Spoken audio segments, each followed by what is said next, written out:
Hello प्रिय विद्यार्थियों, स्वागत है आप सबका बीएससी मैथमेटिक्स की ऑनलाइन क्लास में, जिसमें हम बीएससी फर्स्ट ईयर में हम जो टॉपिक पढ़ रहे थे वो थी इनइक्वालिटीज। तो उस पर आज हम एक कुछ प्रमेय को पढ़ते हैं। पिछली क्लास में हमने पढ़ा था इनइक्वालिटीज के बारे में सामान्य जानकारी, इनइक्वालिटीज क्या होती है, उनके चिन्ह क्या है, greater than, less than, equal to, not equal to, सबके बारे में पढ़ा था। आज हम उनकी कुछ प्रमेय को करते हैं। तो चलिए शुरू करते हैं। इनइक्वालिटीज की प्रमेय क्या है, तो उसमें पहली प्रमेय है वो है, प्रमेय देख लीजिए, प्रमेय फर्स्ट। यह आपकी बुक का सिलेबस है। यह जेएनयू के लिए फर्स्ट ईयर के अभ्यर्थियों के लिए और अन्य संबंध महाविद्यालय के लिए बहुत ही इंपॉर्टेंट है। तो पहली जो प्रमेय है वो क्या कहती हैं कि दो धनात्मक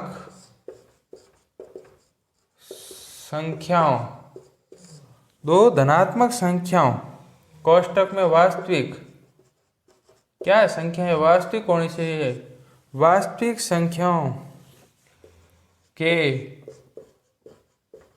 समांतर माध्य व इनके गुणोत्तर माध्य से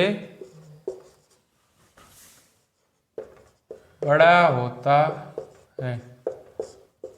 कहने का मतलब दो धनात्मक संख्याओं का जो समांतर माध्य होता है वो गुणोत्तर माध्य से बड़ा होता है। कैसे होता है देख लेते हैं।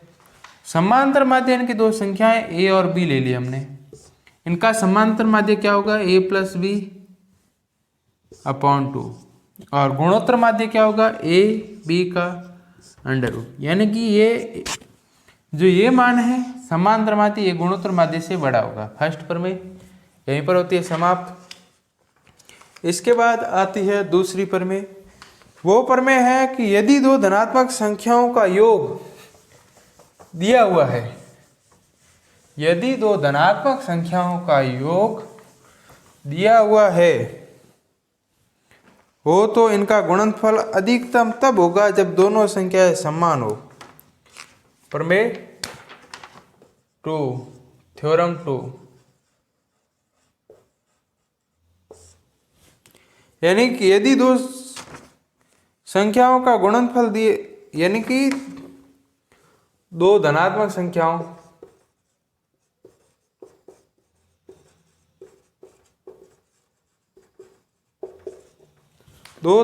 संख्याओं का योग दिया है। क्या दिया है, योग दिया है,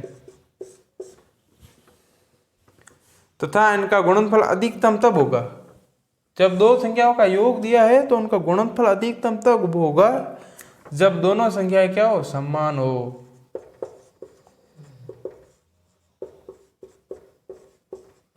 समान हो। और यदि इनका गुणनफल दिया हो तब इनका योग निम्नतम होगा। अब दो धनात्मक संख्याओं का योग दिया है तो ये बड़ा, दोनों संख्याओं समान होगी तब ये बड़ी होगी। अगर गुणा दे दे तो योग न्यूनतम कब होगा, जब ये दोनों बराबर हो। ठीक है। अगला है कि थ्योरम 3। थ्योरम 3 क्या बोल रही हैं कि यदि ए एन यानी कि समांतर माध्य तथा जी एन यानी कि गुणोत्तर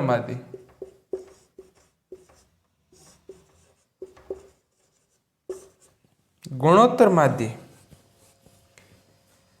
ए एन तथा जी एन क्रमशः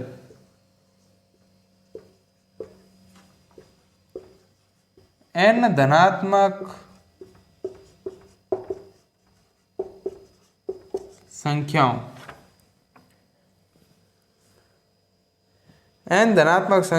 के लिए एन तथा जी एन धनात्मक संख्याओं के लिए इनमें मध्यम संबंध क्या होगा, एन यानी कि A1 A2 A3 A4 dot dot dot AN। ये क्या है? n धनात्मक संख्याएं हैं, दे रखी है। तो गुणोत्तर माध्य और समांतर माध्य में संबंध क्या होगा?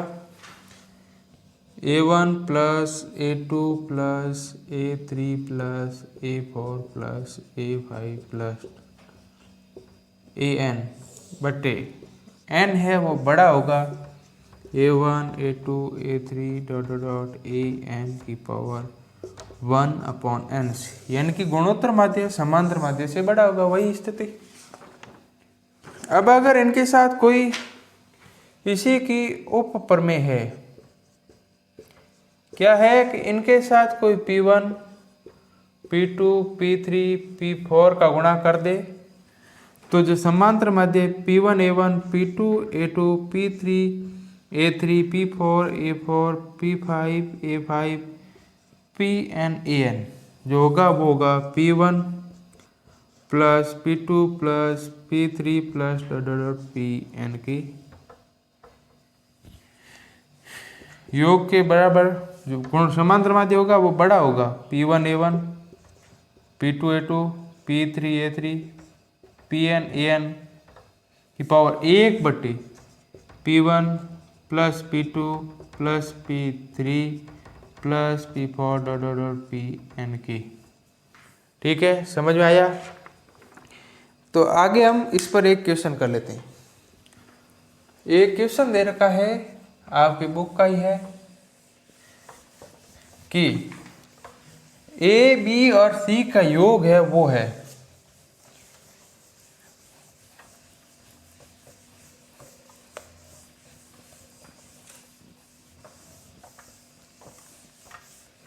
ए बी और सी का योग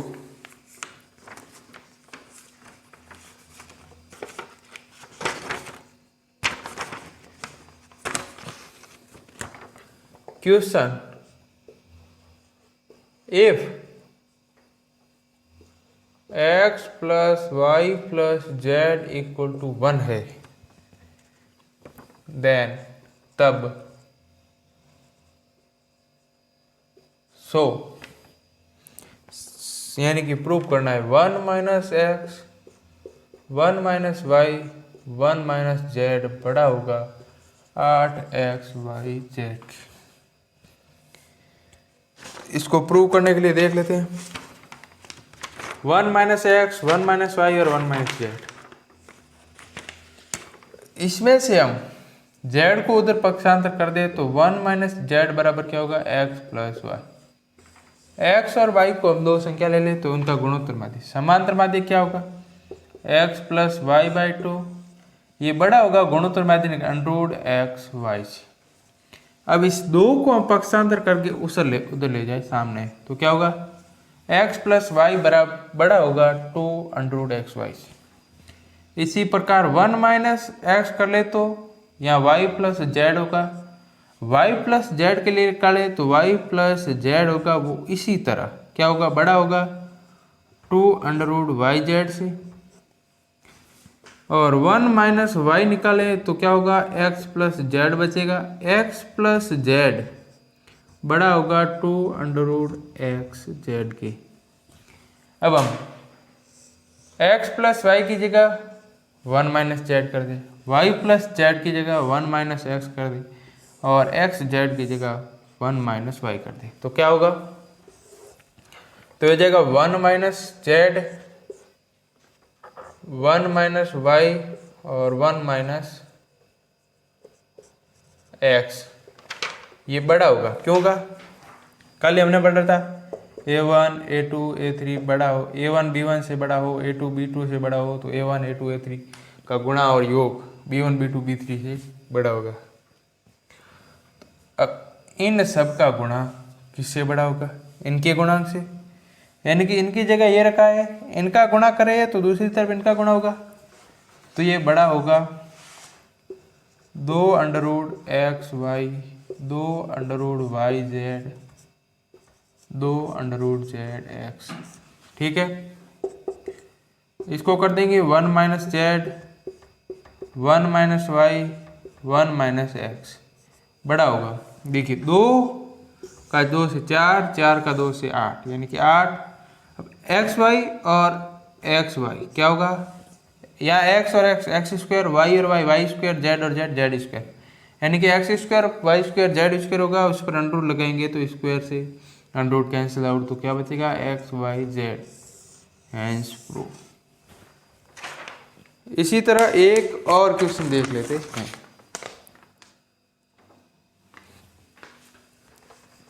अगला क्वेश्चन है कि A square plus B square plus C square plus D square, A square plus B square plus C square बड़ा है ए बी बी सी सी ए से।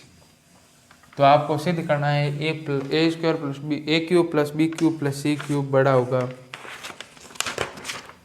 Question number 2, A square plus B square plus C square बड़ा है A B plus B C plus C A C, तब hence proof, hence